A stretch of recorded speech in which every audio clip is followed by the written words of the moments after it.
d'être là. Donc on va vous expliquer un petit peu ce qu'est la fibromyalgie. Nous sommes tous là, comme vous le savez, pour la reconnaissance de la fibromyalgie. Reconnue comme maladie rhumatismale par l'Organisation mondiale de la santé depuis 1992, la fibromyalgie touche 3 millions de personnes diagnostiquées. Qu'est-ce que la fibromyalgie? C'est vivre en permanence avec des douleurs diffuses dans tout le corps. Leur intensité peut varier au cours de la journée. C'est comme un état grippal, permanent, des sensations de brûlure, de fourmillement, d'hématome. La fibromyalgie ne s'arrête jamais. Chaque geste du quotidien devient compliqué. En cas de crise importante, nous ne pouvons rien faire, à part attendre que ça passe.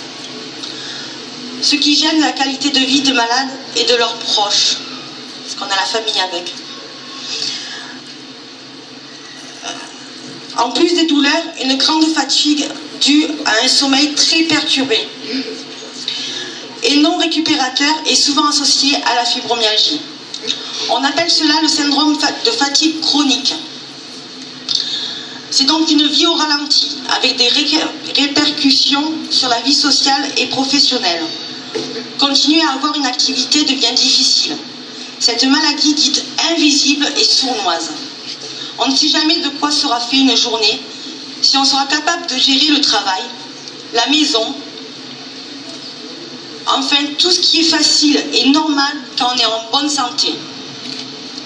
L'isolement des malades est un dommage collatéral de cette pathologie qui a fait beaucoup de dégâts psychologiques et augmente le stress, un des facteurs aggravants des douleurs. Nous sommes donc face à un cercle vicieux difficile à supporter. L'incompréhension à laquelle doivent faire face les personnes atteintes est aussi très compliquée à gérer. La fibromyalgie est principalement présente dans les pays occidentaux. Elle touche en grande majorité des femmes entre 30 et 50 ans, mais aussi des hommes et des enfants sont également atteints par cette maladie. À noter qu'il est difficile d'avoir des chiffres précis sur le nombre de malades, puisqu'aujourd'hui en France, le délai moyen du diagnostic est de 7 ans.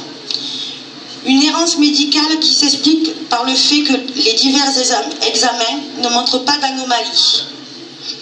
De plus, certains médecins considèrent que cette pathologie n'existe pas. Le premier combat du malade est de trouver le professionnel de santé qui le croira et le dirigera vers un spécialiste compétent ou un centre antidouleur. Grâce au mouvement des malades, les esprits commencent à s'ouvrir. Des études cliniques mettent en avant un dérèglement des neurotransmetteurs de la douleur. L'information transmise au cerveau concernant les douleurs serait donc erronée. Les associations et leurs bénévoles sont à saluer pour l'énorme travail de communication afin de sortir la fibromyalgie de l'ombre et aussi faire entendre la détresse des malades. Ainsi, le collectif d'associations Fibroaction, grâce au travail fourni avec monsieur le député Carvalho et son groupe, a pu donner une impulsion nécessaire à la mise en place d'une commission d'enquête parlementaire concernant la fibromyalgie. Ça a eu lieu donc la semaine dernière, mercredi dernier. Merci.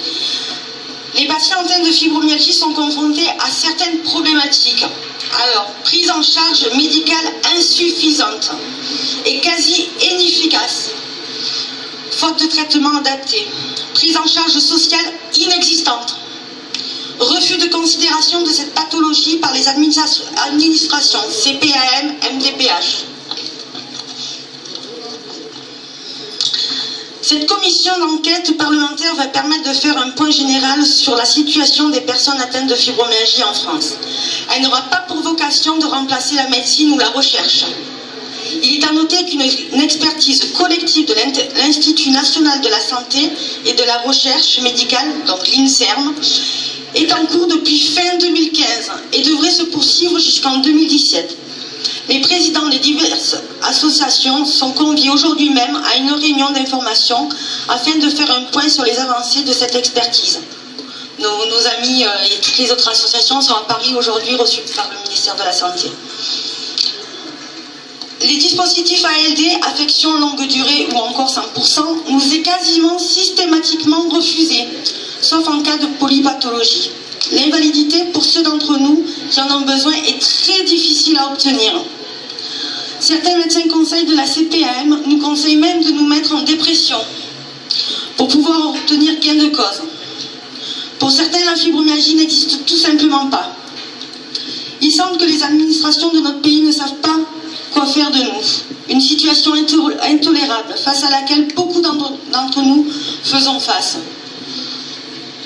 L'association Fibroaction, c'est lancé un défi de taille, l'édition d'un magazine. Fibromyalgie Magazine qui informe les malades de l'avancée des recherches, des alternatives thérapeutiques qui peuvent les soulager, ce qui est apprécié de certains médecins. Il faut savoir qu'à ce jour, il n'existe aucun traitement efficace contre la fibromyalgie. Ce magazine apporte aussi des informations importantes sur les démarches et les droits des malades, des témoignages et surtout, pour la première fois, une mise en avant de la maladie et des personnes en étant atteintes. Une initiative qui a du sens et qui donne de l'espoir à beaucoup de personnes. On peut commander ce magazine sur le site fibroaction.fr en attendant sa diffusion dans les kiosques, parce que c'est notre espoir de diffuser plus largement. L'association, enfin l'espoir, non, le but, pardon. L'association Fibroaction naît d'une page Facebook, au départ c'était réseaux sociaux classiques. En novembre 2014, a été créée en février 2015. L'antenne de Miramas a vu le jour 2 mois plus tard, grâce au soutien de M. Vigouroux, monsieur le maire de Miramas, et les élus, Mme Fernande Reynaud, Mme Mireille Mizoul, Mme Fadela Haumer, que nous remercions vivement. Tous les 3e jeudis du mois se tient une rencontre de 14h à 16h à la Maison de l'Innovation et du Partage, enseignement Maison des Associations. On se retrouve pour donner des infos, conseiller, partager et sortir de l'isolement. Nous remercions Marie Serre et Rachida Méziane pour leur aide et leur accueil. Nous remercions aussi également Sport et Santé qui a mis en place des séances sportives adaptées aux pathologies de douleurs chroniques. Ça c'est une grande avancée. Pilates, marche, aquagym, ça nous aide bien. Nous espérons avoir éveillé votre intérêt pour cette maladie en ce jour du 12 mai 2016, la 23e journée mondiale de la fibromyalgie. La fibromyalgie n'arrive pas qu'aux autres. Dans ce combat, la solidarité est primordiale. Votre présence en témoigne et nous vous en remercions. Je terminerai en reprenant le slogan de Fibroaction. Fibromyalgie, il n'y a pas de succès sans action. Faisons changer les choses. Agissons pour la reconnaissance de la fibromyalgie. Je vous remercie.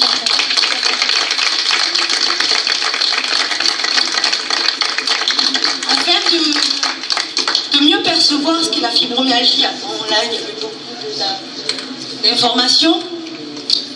Je vous propose d'écouter un témoignage, deux témoignages, donc Olivier et Laurence, qui seront beaucoup plus parlants du quotidien vécu par les malades.